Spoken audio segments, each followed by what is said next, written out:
Welcome. Today we are going to talk about the effects of reality TV, because when your grandma told you that TV will rot your brain when you were 8, she might have been onto something. Or she could have been a really crazy old lady who made some really good cookies.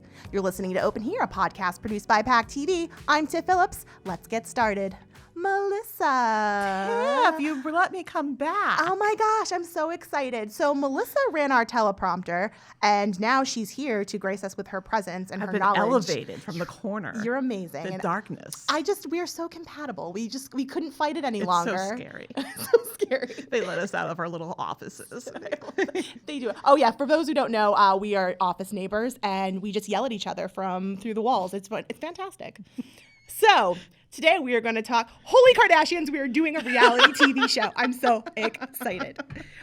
There's a black hole to be sucked down into, man. Oh man. So I think today we're going to talk about like the pros and cons, like what's good, what's bad about it, and like the effects of it on our lives. Because let's face it, reality TV is here to stay. Oh my God. Pretty soon not like we don't already have the channels devoted to it. Yeah. But it's like, how much more do you want, folks? Because we'll keep serving it up to you. So are you an avid consumer of reality TV? I'm choosy. As I've aged and gained more wisdom in my life. Is that how you get wisdom? You just have to grow older? Is that? I just don't want to put up with stuff anymore. Fair enough. Like, I'm just tired of putting up with the same old. I'm like, I have enough stuff in my life that I need to deal with. Do I need to look at you on TV dealing with the same thing? No. Let's see if I can better myself, because that's not going to happen through reality TV. Let's be honest. But I am select in what I do. Like, I watched the first season of Road Rules.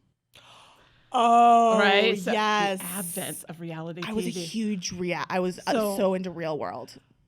I watched the Boston season because Boston. Yeah, right. But it wasn't something that I was like, I had to. I did watch the London season because I am an Anglophile. So anything that has to do with England, London, that whole thing, I'm there for it. It can be crap. I don't care. I will watch it because they have accents. Yeah, I was a huge fan of New Orleans. And there was another one. Oh, Hawaii was amazing. I don't know if you saw Hawaii. No. That was really good. No. But yeah, I think like Real World started pretty much all of it. It started that, and then Road Rules came after that. So Real World was like 92. Yeah.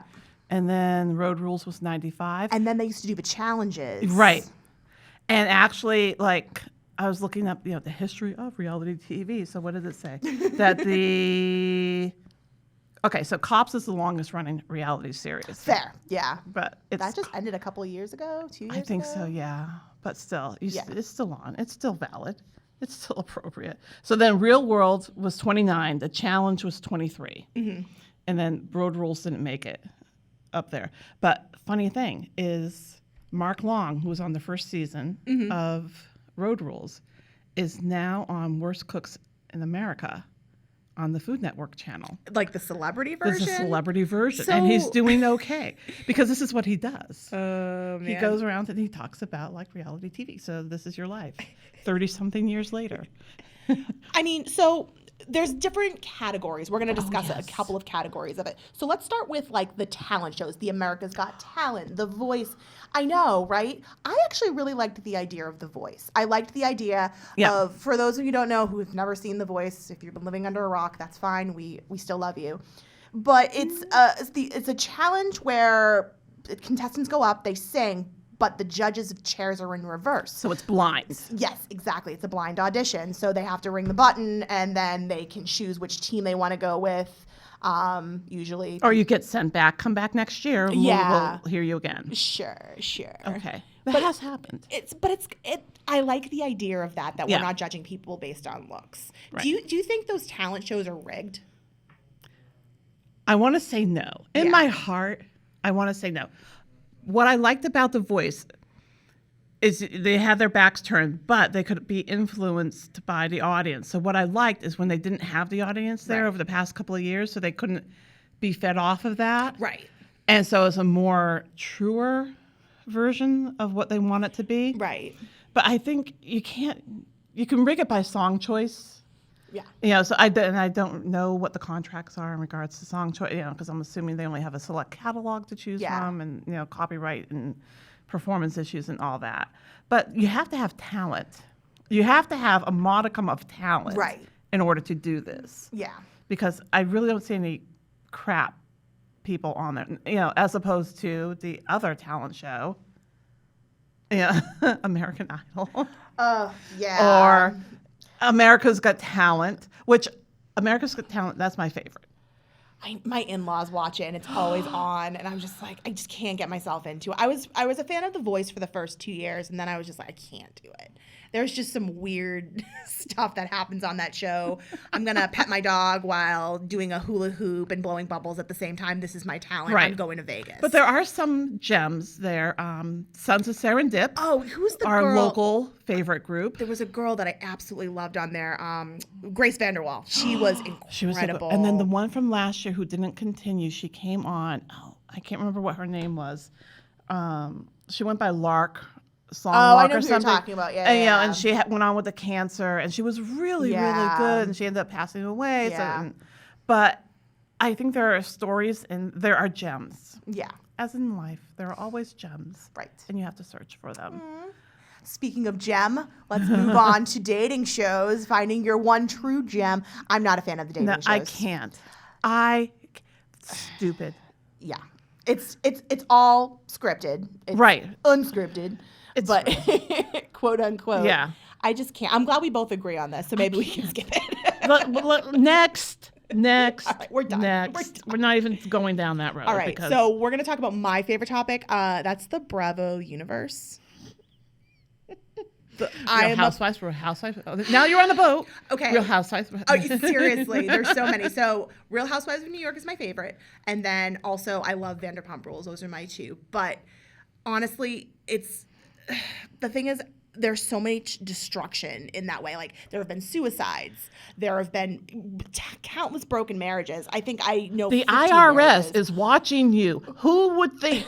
Can I get paid to watch and see where people are doing, that they can actually be like brought up on charges? It's insane. And I don't know. It just makes you see that, like, attention is greater And than... are you not thinking when you're talking about this stuff on reality TV that someone's not going to notice? Yeah. I don't know. You're shocked that the IRS comes to get you?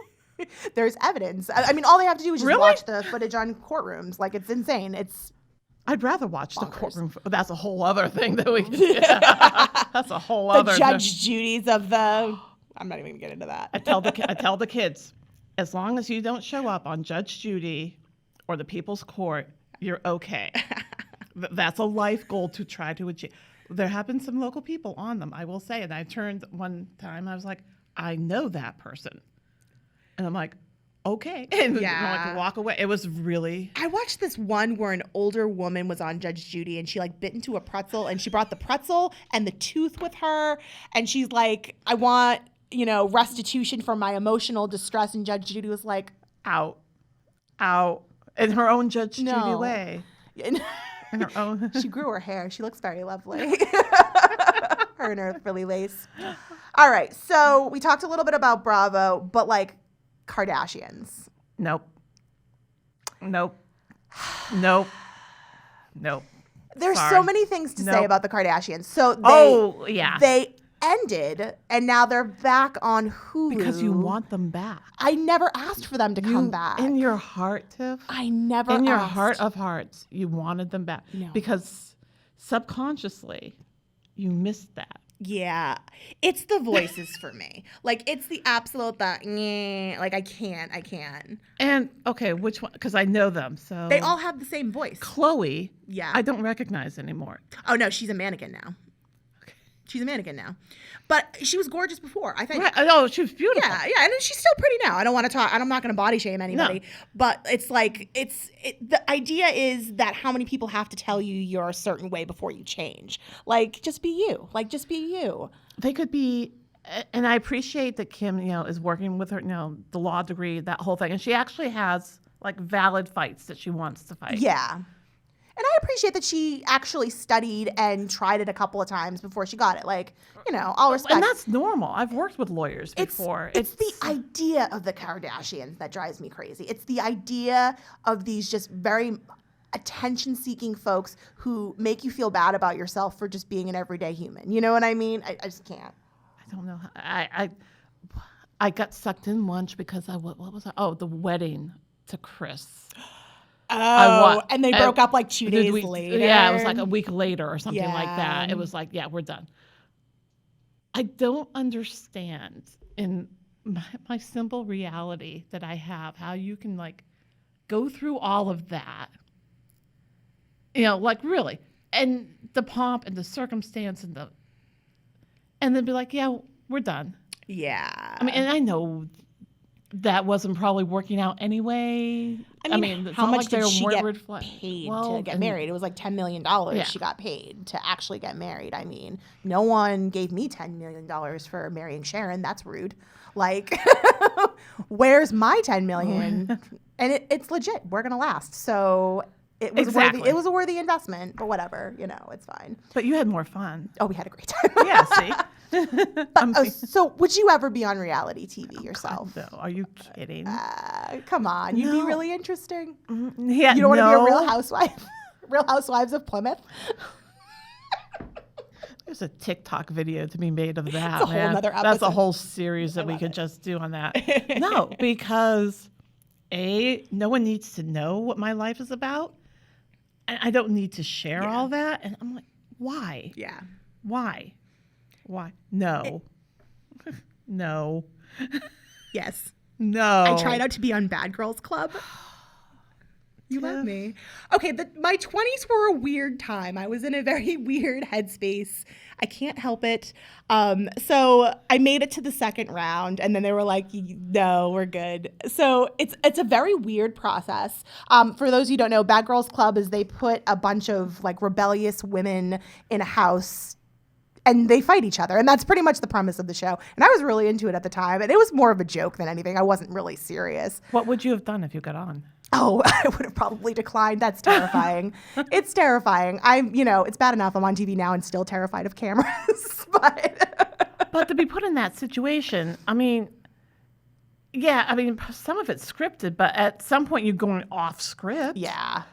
The whole process in itself is very terrifying. So you're put in a room with all these other girls, and they're all, dressed to the nines, trying to look as bad as that, quote unquote, bad as they possibly could. And then they put you in a room with 3 people. They're at a table. It's almost like you're being interrogated. They were nice, but they're very personal questions that, they even like flat out asked me what my sexual orientation was. And I'm like, I don't feel like if I went on a job interview, people would actually ask me these questions. It's very bizarre. Because they're going to play that up. Yeah.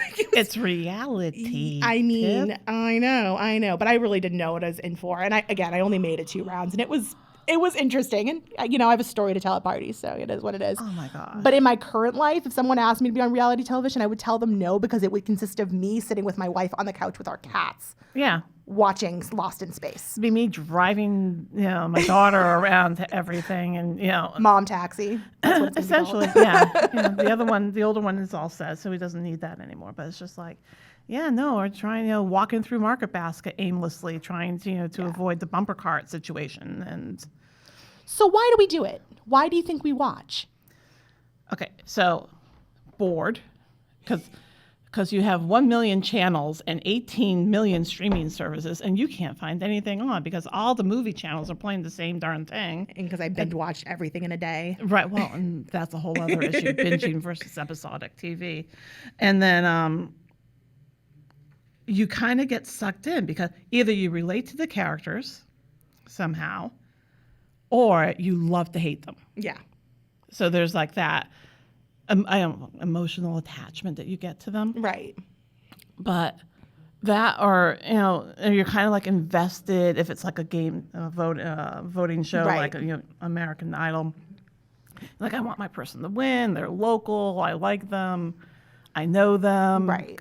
So I think those are the reasons. And then just because you have nothing else to do. Right. It's a time suck. It really is. I have only like one emotional attachment to one show, and that's Vanderpump Rules. I've watched it since the beginning. It's about a group of, they were in their 20s. And that's spun off from Real Housewives. Real Housewives of Beverly Hills. Beverly Hills, okay. Lisa Vanderpump has a restaurant, and all these folks worked at it, and kind of. But the thing is like I feel like I kind of grew up with them. They were in my 20s.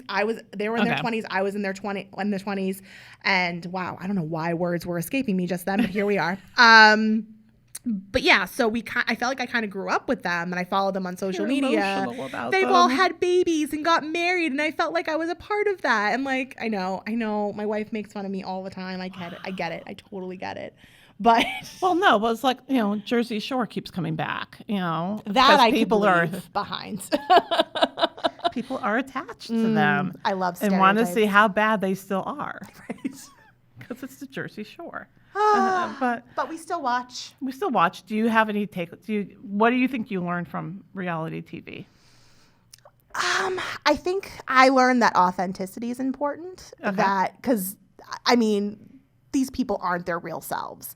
And I think living your own truth is really important. I think reality TV tells me to live my own truth more than somebody else's. Okay. I felt like in my 20s, I played a lot to other people and their expectations, or viewed what I was supposed to be in somebody else's eyes. And I think now in my 30s, not so much. Like, I kind of live for me. And I think reality TV definitely tells me the other side of what my life could have been like had I gone. Had you been on Bad Girls Had Club? I been on Bad Girls Club? We would not know you, Tiff. You'd be like the local celebrity. Oh my God. That we'd be going after right now. I would have right? never gotten hired at PACTV. They'd be like, you were on a reality show? No. All right. Wait. Well, I've had such a blast. I hope you did too. I did. Thank you. Oh, we're just going to keep doing this because you're just a breath of fresh air having you on. Aside from shouting down the hallways. Did you see what happened last night? It's okay. We're going to go back to our offices and still And do shout. the same thing, yeah. Well, we're going to end there. You've been listening to Open Here, a podcast produced by the local scene of Plymouth Area Community Television. PACTV is the community media provider for the Massachusetts towns of Plymouth, Pembroke, Kingston, and Duxbury. To see more of our content, visit pactv.org/thelocalscene. I'm Tiff Phillips. This is Melissa. Thanks for tuning in. Let's hang out again soon.